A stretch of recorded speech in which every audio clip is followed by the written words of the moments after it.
And actor J.R. Martinez and his partner, Karina Smirnoff. My most memorable year is the year I was injured. I was driving a Humvee in Iraq when my front left tire went over a landmine. The last thing I remember is being in Iraq and feeling and thinking my life was going to end. The next biggest thing I remember is just seeing my mother. And then about a week later, asking the nurse to see my face, my body for the first time.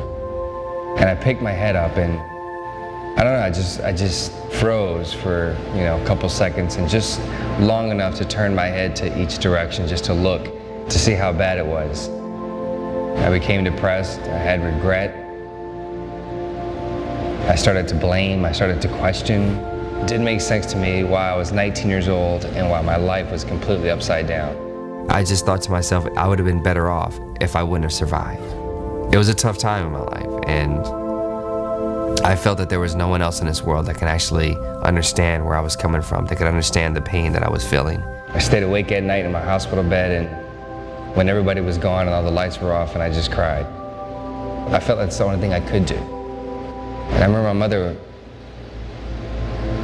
telling me that, whoever was going to be in my life, for whatever reason, they were going to be in my life because of who I am as a person and not what I looked like, because she knew that was a big concern of mine.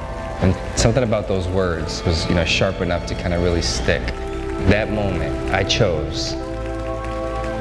I don't know why, I just chose in that moment to fight and just to try to be upbeat, try to be positive every single moment from that day on. Heroes, I believe, they're normal people. They're ordinary people who do extraordinary things. Tonight, you did something extraordinary. You touched us all, and I could feel the weight with which you danced. By dedicating this to all those who have lost, and for all of those that we have lost, I thank you, because that was one of the most profound, honest dances I've ever seen on this show.